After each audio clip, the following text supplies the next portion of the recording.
I'm just finishing up a really tasty meal that was just leftovers.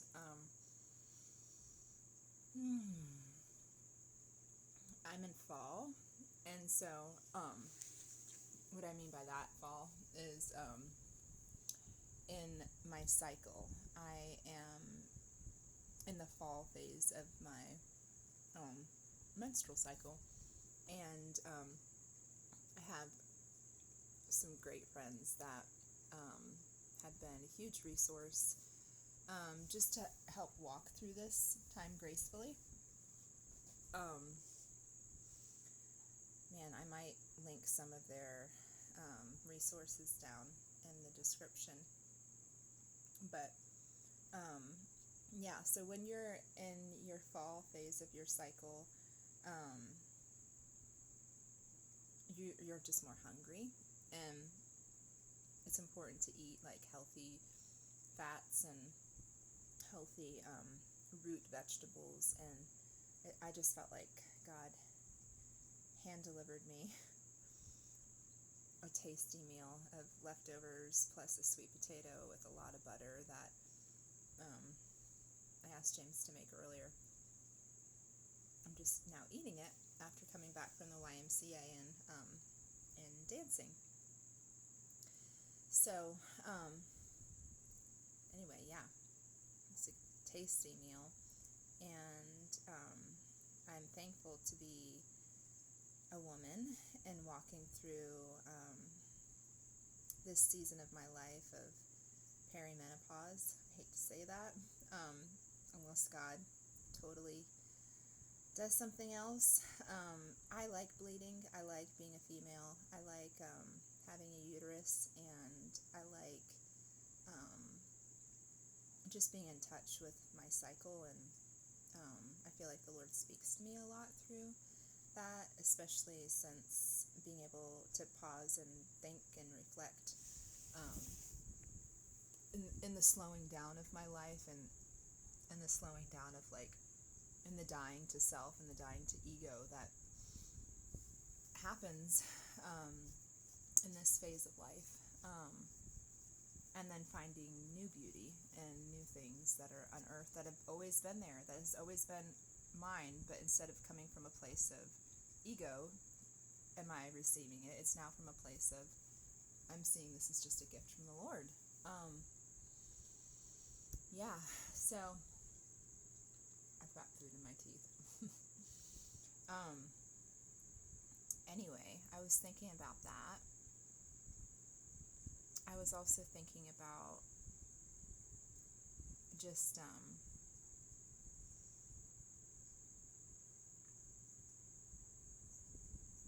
the relationships that God has given me, intending those well, and knowing that the holding of space relationally is like, I think, the biggest investment, because it affects, so many aspects of both of, like, my life and the person I'm in relationship with. And that's another nugget that I learned that I'm learning in this phase of my life. And I was just thinking about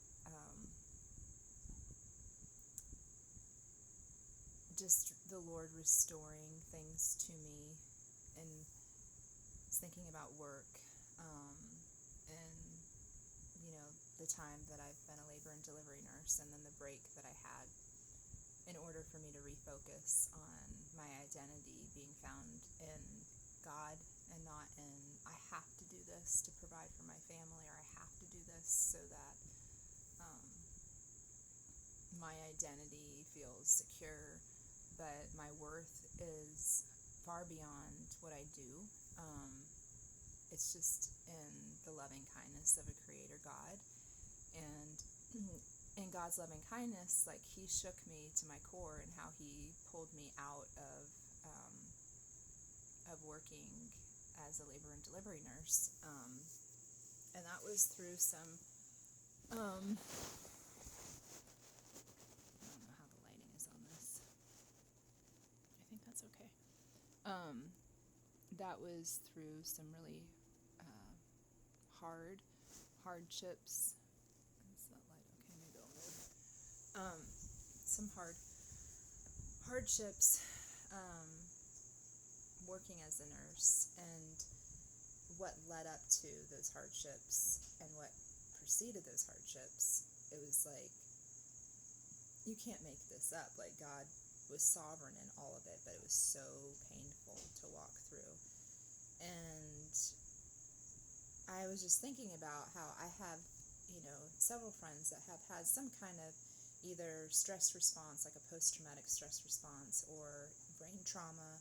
And it's very similar what our brain does during traumatic experiences. It all of a sudden feels like everything is being spoken to in a foreign language, and it can feel very isolating and feel like nobody around you is for you.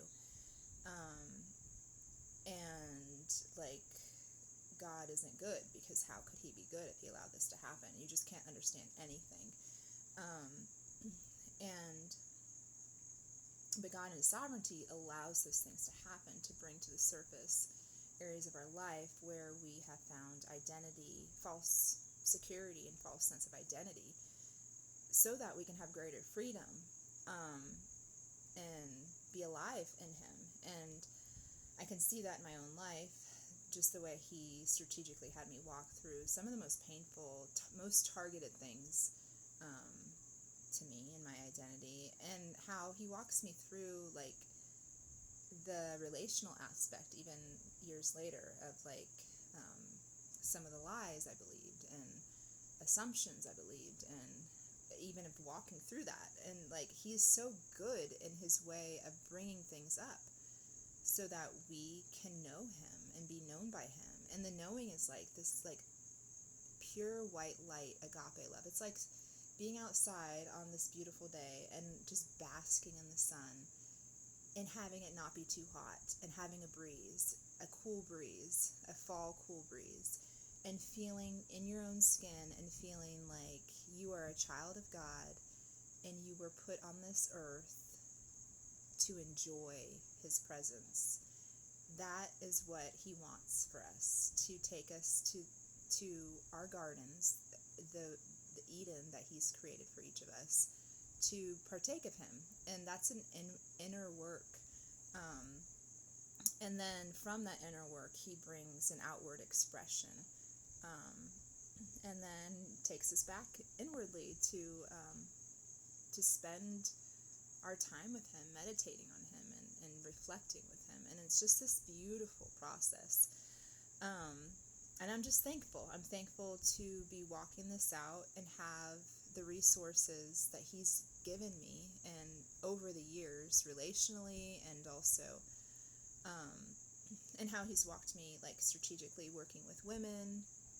So I have a greater understanding like of the anatomy and physiology of it, but also just relationally understanding women, and then being surrounded by these beautiful godly women that have been doing their own work and are becoming their own resources, like authority to speak to other women's lives. It's just like God has put me in this beautiful community. And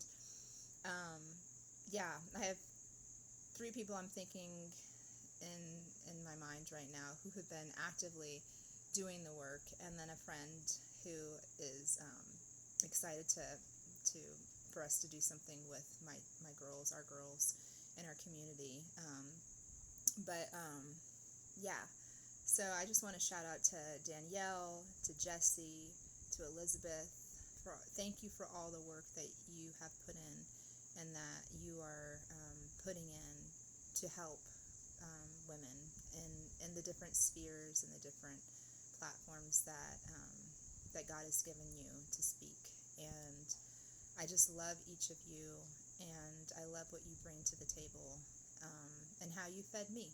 And I pray too that my gifts and talents can be used in the platforms that God's given me, and that all ego can be set aside, and just the joy and the freedom of this season of being a wise woman, that would just proceed and flow like light, white light that just is seen through our lives and through us, and through the intention of what we do.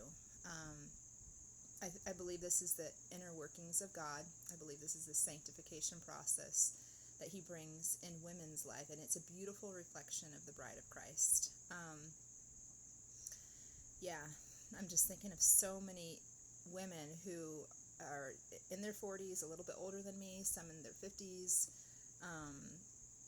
and then I have a few friends in their 60s and 70s that I just really look up to, and just how God has worked through their life and worked and moved through their cycles, and how they've gained wisdom from that. It's beautiful to be a woman.